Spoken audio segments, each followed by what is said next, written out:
కొడాలి నాని కానీ పేరు నాని కానీ వల్లభనేని వంశీ అంటే జైల్లో ఉన్నాడు. కొడాలి నాని కానీ పేరు నాని కానీ ఇద్దరు అసలుకి పేరు నాని ఏమో ప్రెస్ మీట్ల ముందరకు వస్తున్నారు. అసలు కొడాలి నాని అసలు ఎక్కడ అందుబాటులో లేడు. కానీ ఏదైనా బర్త్డే పార్టీలకి పెళ్ళిళ్ళ ఫంక్షన్లకు మాత్రం హాజరవుతున్నాడు. ఎలా చూడాలి ఇదంతా? అసలు ఎందుకని వీళ్ళు దూరంగా జరిగారనుకోవాలంటారు కొడాలి నాని అనే వ్యక్తి? ఇది కూడా మమ్మల్ని వల్లభనేని వంశీ పట్టిన గతి మాకు పట్టిద్ది, ఎలాగైనా సరే దీన్ని తప్పించుకోవాలనే ఉద్దేశంతో కొడాలి నాని ఇప్పటికే బేరసారాలు ఆడుతున్నాడు, అండర్ గ్రౌండ్ బేరసారాలు చేస్తున్నాడు. పేరు నాని ఏమో అధికారంగా ఏదో విధంగా ఇచ్చేయాలని చెప్పి తప్పించుకోవాలని చెప్పి ఉద్దేశంతో పేరు నాని వ్యవహరిస్తున్నాడు. అందుకనే ప్రెస్ మీట్ పెట్టి నేను తప్పు చేయలేదు, నేను నిజాయితీ పరుణ్ణి, ఏదో గత ప్రభుత్వం చేసింది ఈ ప్రభుత్వం చేసింది చెప్పుకునే మాటల ద్వారానేదో తప్పించుకు తిరగాలని చూస్తున్నాడు. ఇక్కడ ఈ కొడాలి నాని పరిస్థితి ఎలా చూడాలంటారు? ఓ పక్కన స్కాములు భయం, అంటే ఇది 200 కోట్ల మెరక స్కామ్ బయటపడంగానే హాస్పిటల్ అంటూ జాయిన్ అయ్యారు. మరి ఇంతవరకు దాని గురించి హాస్పిటల్ నుంచి అప్డేట్ అనేది ఇంతవరకు ఎక్కడ ఏం కనపట్టలేదు. నిజంగానే ఆయనకి హార్ట్లో హోల్స్ పడినాయి అంటారా, లేదంటే ఆయనకి ఇదంతా డ్రామా అనుకోవాలంటారా? ఇదంతా కూడా కొడాలి నాని ఆడుతున్న డ్రామా, అంతేగాని అతనికి ఆరోగ్యం బాగానే ఉంది. వస్తే చిన్నగా ఏదో వచ్చుండొచ్చు, వచ్చిన దాన్ని అడ్డం పెట్టుకొని ఇప్పుడు ఈ అరెస్టులు ఆపుకోవాలి, నేను తప్పించుకు తిరగాలనే ఉద్దేశంతో చేస్తున్న ప్రయత్నం ఇది. మరి ఇలా చూస్తే కనుక ఈ మధ్యకాలంలో మళ్ళీ యాక్టివేట్ అయ్యారు రోజా గారు. ఎలా చూడాలంటారు ఆమె పునరాగమనాన్ని? అసలుకి రోజా అనే వ్యక్తి గురించి మాట్లాడతాం అసలు వేస్ట్. ఆమె ఒక మాజీ మంత్రి అండి, నీచ రాజకీయ సంస్కృతి గల వ్యక్తి.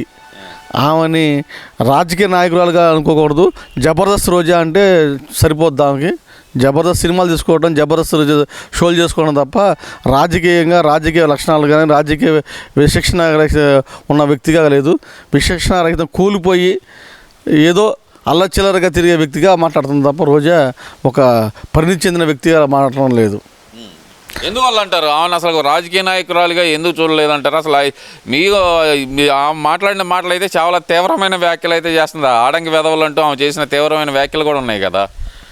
ఒక రకంగా చెప్పాలంటే రెచ్చగొట్టి ఎదుటి వాటి మీద తప్పుడు చూపించాలనే ఉద్దేశంతో రెచ్చగొడుతుంది తప్ప ఒక విధంగా ఆమె నీచమైన సంస్కృతి గల వ్యక్తి. ఒక ఆడ మనిషి ఎలా మాట్లాడాలి, మనం ఎంతవరకు హద్దులో ఉండాలి, మనం ఏ విధంగా ప్రవర్తించాలి అనే వ్యక్తిగత లక్షణం లేదు. సినిమాలో ఏదో మనం డ్యాన్స్లు వేసాం, అర్ధరక్తంగా చూపించాం, అదంటే ఇది సినిమా సరిపోద్ది తప్ప బయట నిజ జీవితంలో ఆమెని ఒక రాజకీయ వ్యక్తిగా గుర్తించడం అనవసరం. ఆమె గురించి మాట్లాడుకోవడం కూడా మనకే తప్పు. ఎలా అంటారు? మాజీ మంత్రి ఆమె చేస్తున్న ఆరోపణలు అలా ఉన్నాయి కదండి. మరి అవి ఎట్లా ఉన్నాయంటే ఆమెది ఒక నీచ సంస్కృతి, నీచమైన ఇది ఒక స్క్రిప్ట్ రాసిచ్చి చదువుకోమంటే చదివి అప్పచెప్పే అంత అజ్ఞానురాలు. అంతేగాని ఆమెని రాజకీయంగా పరిగణించి రాజకీయ వ్యక్తిత్వం గల వ్యక్తిగా ఆమెని చూడటం అనవసరం. అంతే అంటారు ఇక? అంతే. ఇప్పుడు మరీ ముఖ్యంగా చూస్తే కనుక ఈ అంబటి రాంబాబు మళ్ళీ ఫుల్ యాక్టివేట్ అయ్యాడు ఈ మధ్యకాలంలో. ఎందువల్ల అంటారు? గుంటూరు జిల్లా అధ్యక్ష పదవి ఇచ్చినందుకు అనుకోవచ్చు అంటారా, లేదంటే కనుక ఎలా చూడాలంటారు ఇదంతా? అంబటి రాంబాబు అంటే సంబరాల రాంబాబు ఏం చేస్తాడు? సంబరాలు చేసుకోవడం తప్ప తప్పుడు మాట్లాడడం తప్ప అతను చేసేది ఏమీ లేదు, అతను చేయాల్సింది కూడా ఏం లేదు, చేయలేడు కూడా. అలాంటి వ్యక్తి ఒక పెయిడ్ ఆర్టిస్ట్ ఉంటుంది చూసారా, పెయిడ్ ఆర్టిస్ట్ చూడాలి. పెయిడ్ ఆర్టిస్ట్ ఎలా అంటారండి? ఆయన గుంటూరు జిల్లా అధ్యక్షుడు అండి. గుంటూరు జిల్లా అధ్యక్షుడు కాదు, ఆయన పెయిడ్ ఆర్టిస్ట్ అంతే. ఆయన ఏదంటే ఆయన ఏదో మాట్లాడతాడు, ఏదో చేస్తుంటాడు. అంటే కిరణ్కి బెయిల్ వచ్చింది, గోరంట్ల మాధవ్కి బెయిల్ రాలేదని చెప్పి నిన్నటిదాకా బాధపడ్డారు. మరి ఈరోజు గోరంట్ల మాధవ్కి కూడా బెయిల్ వచ్చింది కదా, దాని గురించి కూడా బాధపడతారంటారు ఆయన? దాని గురించి కూడా బాధపడతాడు. ఎందుకంటే అతను దేనికైనా రియాక్ట్ అయ్యే వ్యక్తి, అంతేగాని అతను ఒక ఇది అయిన వ్యక్తి కాదు. గోరంట్ల మాధవ్ అంటే అతను అక్కడ ఏదో పెద్ద పొడి చేద్దాం వచ్చిన వ్యక్తి, ఆ పొడి చేసే వ్యక్తి పరిధానంలో అతన్ని తీసుకెళ్ళి లోపలేశారు. చీరబడి కిరణ్ తప్పు మాట్లాడాడు కాబట్టి అతన్ని గవర్నమెంట్ ఖండించాలనే ఉద్దేశంతో ఖండించింది, అది ఓకే. ఈ సంబరాల రాంబాబు అనే వ్యక్తి ఒక గంగిరెద్దులో మేళంగా ఓడితే గంగిరెద్దుడు కనుక ఆడిస్తా చూసా, అలాంటి వ్యక్తి అనమాట ఇతను. ఈ మధ్యకాలంలో మళ్ళీ వైసీపీ నాయకులు దాడి అయితే కనుక మొదలైంది. ఎలా చూడాలంటారు ఈ మాటల దాడిని కూటమి ప్రభుత్వం మీద? ఈ మాటల దాడిని ఒక రాజకీయ విజ్ఞత లేని వ్యక్తులుగా చూడాలి తప్ప రాజకీయ పరిణితి చెందిన వ్యక్తులుగా వీళ్ళని పరిగణనలో తీసుకొని రాదు.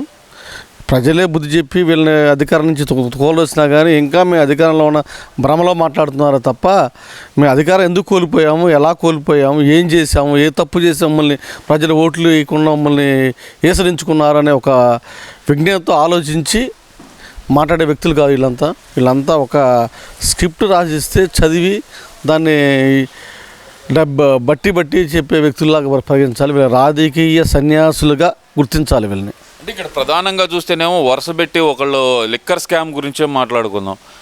ఒకళ్ళే ముందస్తు బెయిల్ కోసం సుప్రీంకోర్టు తలుపు తట్టిన పరిస్థితి మిథున్ రెడ్డి. ఇంకా కొంతమంది చూస్తే కనుక విచారణకు హాజరవుతున్న పరిస్థితి, కొంతమంది అరెస్ట్ అయిన పరిస్థితి. ఎలా చూడాలంటారు ఈ లిక్కర్ స్కామ్ను కంప్లీట్గా? అసలుకి కంప్లీట్గా ప్రభుత్వం ఉన్న జగన్మోహన్ రెడ్డి గారి యొక్క అవినీతి పరిపాలనలో ఇది ఒక భాగంగా గుర్తించాలి. మెయిన్ ప్రభుత్వ ఉన్న చీఫ్ మినిస్టర్ దీని మీద అవగాహన లేకుండా డబ్బు వ్యామోహంతో అధికార దాహంతో చేసిన ఒక స్కామ్. అంటే అసలు ఇది మాకేం సంబంధం, అసలుకి ఎలా చూడాలంటున్నారు కదా, అసలు మాకేం సంబంధం లేదంటున్నాడు కదా మరి జగన్మోహన్ రెడ్డి కూడా. ఇదంతా టాపిక్ డైవర్షన్ కోసమే చేస్తున్నారు ఇదంతా అంటున్నారు కదా. మరి పబ్లిక్గా బెయిల్ కోసం వెళ్ళి కొంతమంది అరెస్ట్ అయ్యి కొంతమంది విచారణకు హాజరు కాకుండా ఈ రకంగా మాట్లాడుతున్నా కానీ ఇంకా నేను గురిగించగనక నా కింద నలుపు లేదు, నేను అంతా ఎరుపే అన్నట్టుగా ఉంది తప్ప ఒక నాకు మీద వచ్చిన స్కామ్ ఇదని చెప్పి నా అవినీతి పరిపాలనలో ఇది ఒక భాగం అని చెప్పి గుర్తించకుండా ఉండకపోవడం అనేది దెయ్యాలు వేదాలు వెల్లించినట్టు విధంగా ఉంటుంది. ఇప్పుడు మిథున్ రెడ్డితోనే ఆగిద్దంటారా ఈ లిక్కర్ స్కామ్ అనేది? జగన్మోహన్ రెడ్డి దాకా వచ్చే అవకాశం ఉందనుకోవచ్చు అంటారా? ఇది మెయిన్ కర్త కర్మ క్రియ అంతా జగన్మోహన్ రెడ్డి. కాకపోతే వీళ్ళంతా బలి పశువులు. మిథున్ రెడ్డి కానీ కౌశిక్ రెడ్డి కానీ వీళ్ళంతా ఉన్న నాయకులు మొత్తం వీళ్ళంతా బలి పశువులు.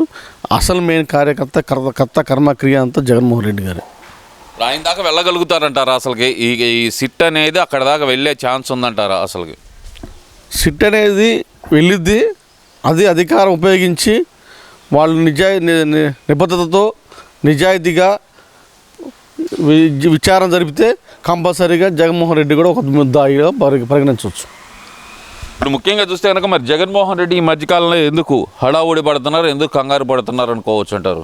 మొన్నటి వరకు చూస్తేనేమో కూటమి ప్రభుత్వం విఫలమైపోయింది అని మాట్లాడుతూ బయటకు తిరగలేని పరిస్థితుల్లో ఉన్నారు ఎమ్మెల్యేలు అంటూ మాట్లాడిన వ్యక్తే ఈరోజు వచ్చేతలకి ఏం చేయటం లేదు మళ్ళీ పాత రాగానే అందుకున్న పరిస్థితి. ఎలా చూడాలంటారు ఇదంతా కూడా తన పైన పోస్తున్నటువంటి అవినీతి పరిపాలనలో ఉన్నటువంటి భాగాలని అవినీతి పరిపాలన ఒక స్కాముల్ని బయటపడుతున్న కొద్దికి నేను చేయలేదు తప్పించుకొని దామని ఒక ద్వారంతో మాట్లాడుతున్నాడు తప్ప నేను ఒక సీఎంగా పరిపాలన చేశాననే ఒక వ్యక్తిగతంగా మాట్లాడగా లేదు.